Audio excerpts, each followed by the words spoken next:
Are you scared yet?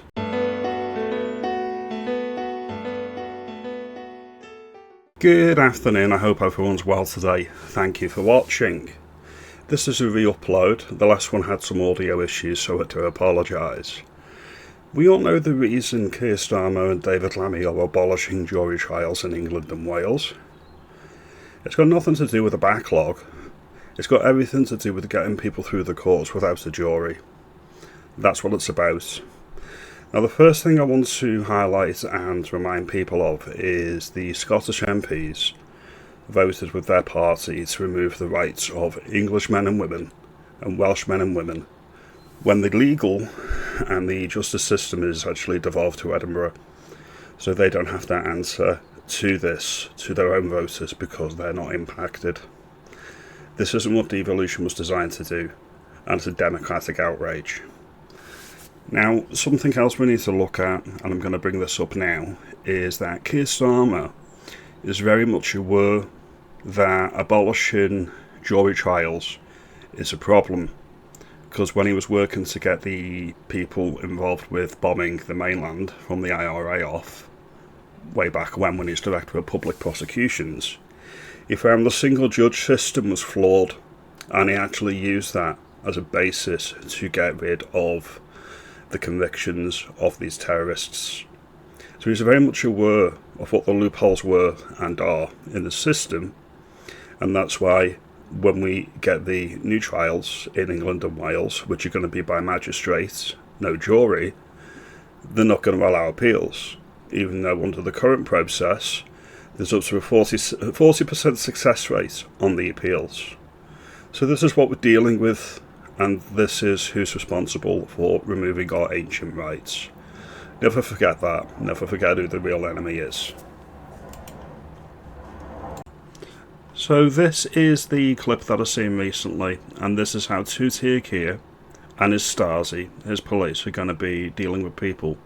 Now, this trial by jury that they're getting rid of in England and Wales has only gone past its first reading, but it looks like the police are already getting bold because they know what's coming down the pipeline and what the intent is behind it. So I'm going to play the clip now.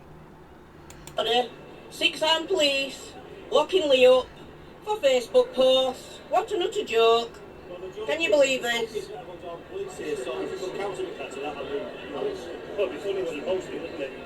It's a joke. Utter joke. Absolute utter pathetic joke. Prove it. Racist public order. We need to look at that later in the video. Earmark that. That's the specific phrase, racist public order. Show me a post where it's put what's racist. Alright. Are you satisfied spoiling people's holidays? All for a Facebook post. What? If it's proved, okay. This is the issue. With a jury, they can balance each other out. With the jury, they can actually decide what the intent of a person is. And you've got a balance there, because there's 12 people. Some people will say guilty, some people will say not guilty, and they'll have to assess and think about the intents behind the post.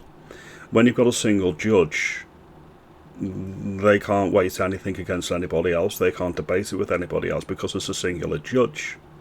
In addition to that, they are biased, they are partial, they are liberal, and they're not going to be even-handed because they are all buddies of Keir.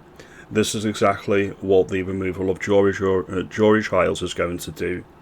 It's very, very politically motivated, and it's done to stifle dissent in England and Wales specifically. This copper is a clown. That's what I think. And we'll end this here.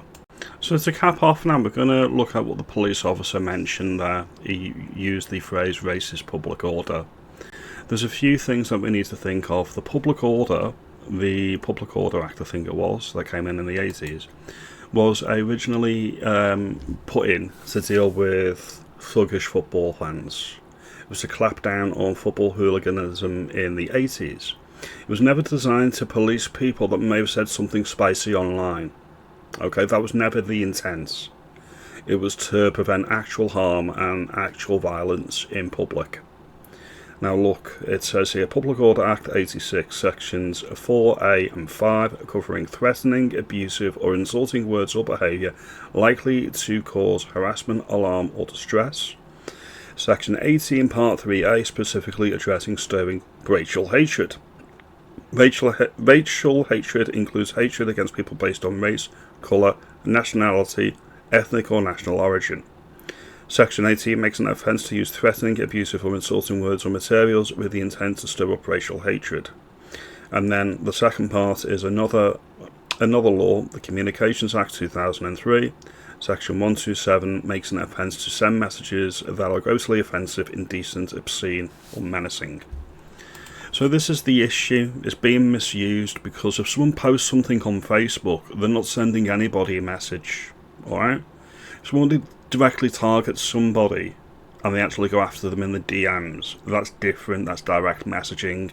By what we see in the clip, that's not what happened here. It's simply somebody posting on Facebook and somebody has took offence.